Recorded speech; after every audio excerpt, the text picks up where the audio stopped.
예, 지금 주님은 예루살렘 성전에 어느덧 들어와 계십니다. 여기 성전에서 가르치십니다.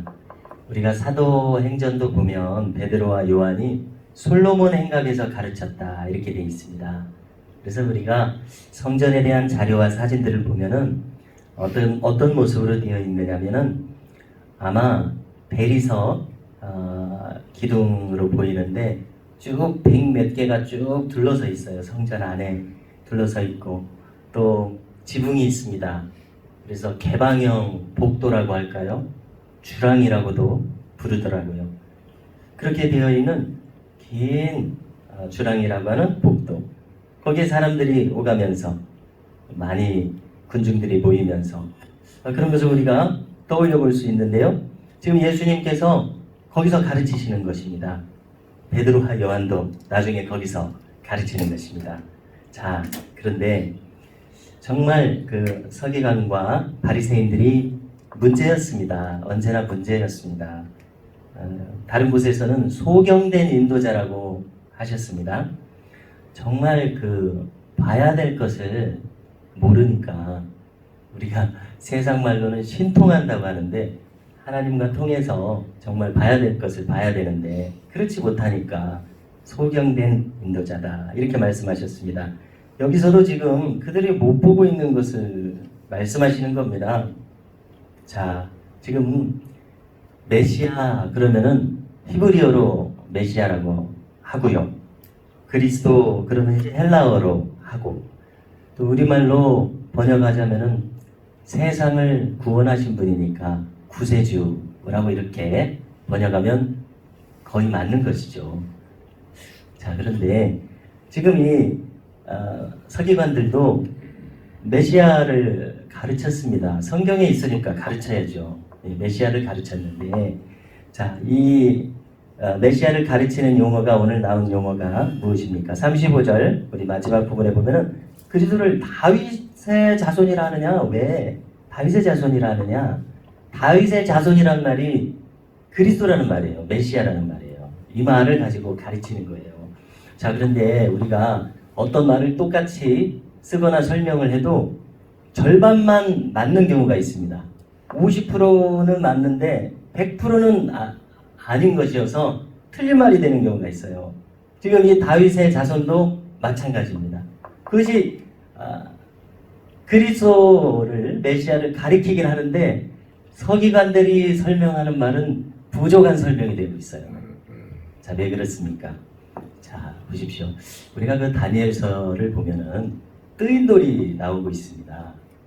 다듬지 않은 돌, 파낸 돌이라는 뜻이죠. 큰 뜨인 돌. 이것은 이제 메시아를 가리키죠. 근데 거기 보면은 큰 신상이 나옵니다. 뭐 발은 쇠로 돼 있고 금으로 돼 있고 동으로 돼 있고 뭐 이러지 않습니까? 그건 이제 다니엘이 본 것처럼 설명한 그대로입니다. 로마 제국, 헬라 제국, 거대한 제국들을 가리킵니다.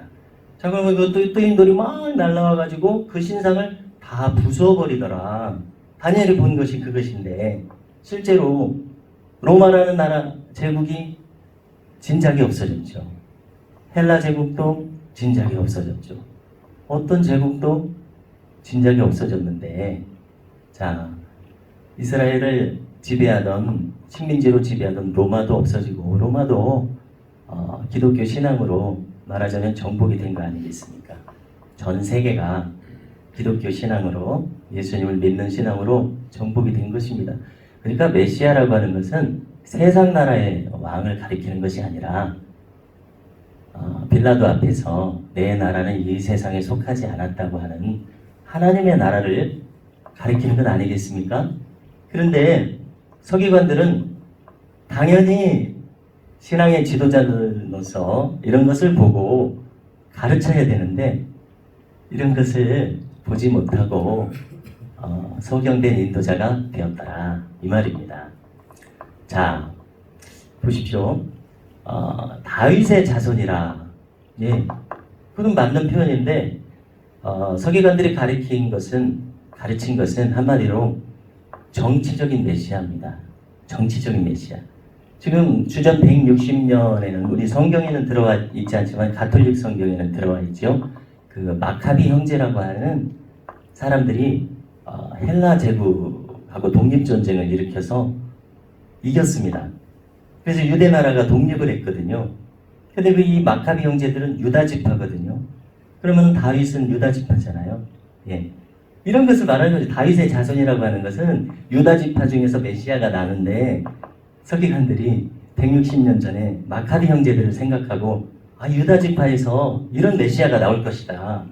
다시 이스라엘을 이 로마로부터 독립시키는 메시아가 나올 것이다. 이렇게밖에 못 가르쳤다는 것입니다. 그래서 주님께서 오늘 말씀 이제 36절부터 진실은 무엇이냐 이걸 가르쳐요. 이걸 가르치니까 거기 그 말씀을 듣던 사람들이 재밌게 그것을 듣더라는 것입니다. 왜 재밌죠? 자기들도 알고 있으니까. 뭘 알고 있습니까? 서기관들이 엉터리라는 것을 알고 있으니까. 서기관들이 엉터리라는 것을 알고 있으니까 예수님하고 죽이 맞아서 예수님 말씀을 모르니까 그걸 즐거워하는 그런 장면입니다. 우리가 예수님께서 난지 8일 만에 할례를 받으셨죠. 예루살렘 성전에 오셔서. 그때 기뻐하던 분들이 있었습니다. 연로하신 분들. 그러나 우리 세상말로 신통한 분들. 하나님과 교제가 깊은 분들. 무슨 지파는 잊어버렸고 바누엘의 딸 안나라는 분이 있었는데 그분이 84세이신데 자기가 죽기 전에 메시아를 봤다고 얼마나 기뻐하면서 하나님 찬양하는 장면이 나오죠. 또 시므온이라고 하는 역시 연로한 분 같은데 이분도 신앙이 깊으셔서 자기가 죽기 전에 메시아를 봤다고 그것을 알아보는 그런 장면이 나오고 있습니다.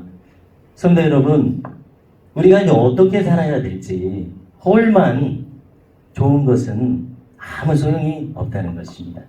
우리 안에 하나님과 교통하는 그러한 은혜가 중요한 줄로 믿습니다. 일반 신앙인들은 다 아는데 서기관들은 자기들이 지도자라고 하고서는 자기들은 아무것도 모르는 이런 어처구니 없는 상황입니다. 그래서 예수님께서는 지금 여기서 끝나지 않습니다. 계속해서 이 사람들이 얼마나 엉터리인가 그런 것을 지금 말씀하셔요. 우리가 38절 이하를 보면은 36절, 37절도 한번 읽어야 되겠습니다. 예수님 어떻게 설명하셨는지 36절 같이 한번 읽으시겠습니다. 시작. 다윗이 성령에 감동되어 친히 말하되 주께서 내 주께 이르시되 내가 내 원수를 내 발 아래에 둘 때까지 내 우편에 앉았으라 하셨도다 하였느니라. 다윗이 그리스도를 주라 하였은즉 어찌 그의 자손이 되겠느냐 하시니 많은 사람들이 즐겁게 듣더라. 아멘. 자, 성경에 나와 있는 것이죠. 시편 2편입니다. 성경에 나와 있는데 서기관들은 이것을 가르치지 않아요. 그러나 경건한 분들은 이걸 늘 읽으니까 이 말이 무슨 말인지 알죠. 서기관들이 안 가르치는 말을 예수님 지금 가르치시는 것입니다. 다윗이 성령에 감동이 되었습니다. 모세도 감동이 되었고 솔로몬도 감동된 적이 있고 다니엘도 에스겔도 다 성령으로 감동되어서 정말 진리를 말씀해 주시죠. 다윗도 지금 성령으로 성령 하나님은 똑같은 하나님이시죠. 다니엘이 본 거, 사도 요한이 본 거, 다윗이 본 거, 성령 하나님 똑같으시니까 똑같은 것을 보는 것입니다. 지금 주께서는 하나님을 가리키고요. 내 주께 이르시되 내 주는 그리스도를 가리킵니다. 그러니까 사실상 혈육으로 따지면 예수님은 유다 지파니까 다윗의 자손이 맞아요. 다윗의 자손이 맞지만 예수님 지금 그걸 말씀하시는 거예요.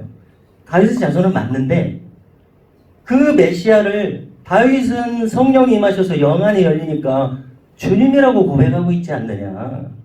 어떻게 메시아가 다윗의 자손이 되겠느냐. 다윗의 자손 똑같은 말을 쓰고 있지만은 서기관의 가르침은 부족한 가르침이 되고 예수님은 지금 정확하게 알려주시는 것입니다. 육신의 모양으로 설명할 것이 아니라는 것입니다.